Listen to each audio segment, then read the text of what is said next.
Vietnam telah melewatkan kesempatan untuk menjadi tuan rumah Piala Dunia perwakilan Asia Timur yang terdiri dari Jepang, Tiongkok, dan Korea Selatan akan bekerja sama dengan Federasi Sepak Bola Asia Tenggara (AFF) yang mencakup Indonesia, Malaysia, Singapura, dan Thailand untuk mengajukan tawaran menjadi tuan rumah Piala Dunia 2046. Dalam daftar perwakilan Asia Tenggara, nama Vietnam tidak ada. Seperti inilah komentar fans Vietnam. Vietnam tidak punya stadion sepak bola, jadi bagaimana bisa diundang? Stadion Maidin sekarang terlihat menyedihkan, kalah dari stadion-stadion di provinsi. Rumputnya tidak tumbuh dan permukaannya tidak rata seperti perbukitan. Masih khawatir atap Stadion Maidin runtuh? Siapa yang berani bermimpi Piala Dunia? Orang lain sudah melaju ke masa depan, kita masih terjebak di tempat parkir. Untuk apa diundang? Nanti malah mempermalukan stadion nasional, jadi seperti padang rumput untuk makan sapi. Vietnam mana punya stadion yang layak? Semua seperti lapangan buat ternak sapi. Benar sekali, stadion sepak bola atau infrastruktur di Vietnam masih jauh tertinggal dibandingkan negara lain. Stadion-stadion di Vietnam sudah dipakai semua untuk konser.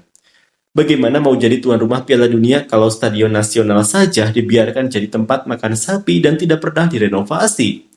Vietnam bisa jadi tuan rumah kalau lapangan sepak bolanya untuk makan sapi mungkin baru bisa. Stadionnya seperti sawah tempat sapi dilepas. Untuk apa diundang? Bahkan stadion nasional saja dijadikan tempat makan sapi, siapa yang mau main di sana? Karena Vietnam terlalu korup, mereka takut tidak punya cukup uang untuk biayanya. Keempat negara ini memiliki stadion yang besar dan berkualitas. Kita tidak punya stadion berkelas, memalukan. Vietnam tidak punya stadion yang cukup untuk menjadi tuan rumah. Kapan ada kompetisi adu banteng di stadion, pasti Vietnam akan diundang jadi tuan rumah, 100% yakin. Kalau mengajak, ajaklah negara kaya yang punya stadion bagus untuk menyelenggarakan. Jangan di Vietnam yang stadionnya cuma buat konser. Tidak ada apa-apanya. Lihat saja stadion dan sudut pandang kamera saat Indonesia bermain di turnamen U23 AFF. Infrastruktur Vietnam masih bobrok, jadi wajar saja tidak diundang. Tidak perlu mengeluh. Karena mereka melihat Vietnam terlalu korup dan infrastrukturnya terlalu buruk. Mereka meremehkan kita, bukan hanya mengkritik karena tidak punya stadion. Negara mana saja juga tidak punya stadion yang langsung siap pakai. Begitu ada informasi akan jadi tuan rumah, baru mereka akan mati-matian membangun. Ini karena mereka meremehkan Vietnam.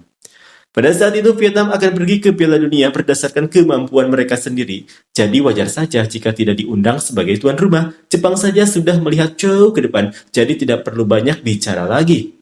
Memalukan sekali, stadion nasionalnya sangat jelek, tidak bisa digambarkan dengan kata-kata, hanya dipakai untuk konser saja. Vietnam, kita tidak punya fasilitas apa-apa kok, sampai diundang Jepang. Stadion nasional saja seperti padang rumput tempat menggembala sapi, jadi mau mimpi Piala Dunia apa? Punya stadion nasional saja dijual berulang kali tendernya, sekarang cuma buat menggembala sapi, sebaiknya jangan ikut-ikutan kalau tidak mau dihina seluruh dunia. Sudah, kalian para kerbau itu. Jepang dan Korea sudah terkenal karena menjadi tuan rumah Piala Dunia sebelumnya. Apakah itu masih belum cukup bagi kalian, Jepang dan Korea? Vietnam memiliki hal-hal yang patut kita banggakan sebagai bangsa, tetapi untuk stadion dan infrastruktur untuk melayani turnamen tingkat internasional itu belum memadai. Para pejabat di Vietnam membiarkan stadion nasional seperti tempat menggembala sapi, jadi mana mungkin bisa menjadi tuan rumah.